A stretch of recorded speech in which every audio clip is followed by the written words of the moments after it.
चाहिँ तपाईहरुलाई काल, वर्तमान, भविष्यत, भूतकाल चाहिँ कसरी परिवर्तन गर्ने सजिलो उपाय सिकाउन गइरहेको छु। भिडियोलाई स्किप नगरी एकछिन चाहिँ यहाँ हेर्नु होला।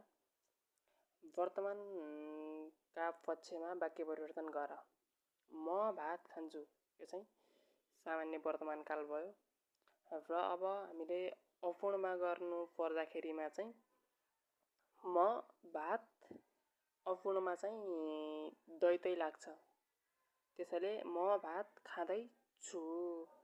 र त्यसपछि पूर्णमा चाहिँ अब वाक्य मिलाउनु पर्ने हुन्छ हामीले। त्यसैले मैले यो चाहिँ आफूले मिलाउने भात खाएको पूर्णमा चाहिँ जहिले पनि एकाएकी लाग्छ। यो चाहिँ एकाएकी वा एकाएको लाग्छ। त्यसैले मैले भात खाएको छु। एको लाग्यो यहाँ दै लाग्यो। त्यसैले एको एकी यो चाहिँ ध्यान दिनुपर्ने हुन्छ। यति ध्यान दियो भने चाहिँ हाम्रो चाहिँ इक्जाममा 2 मार्क्स आयो।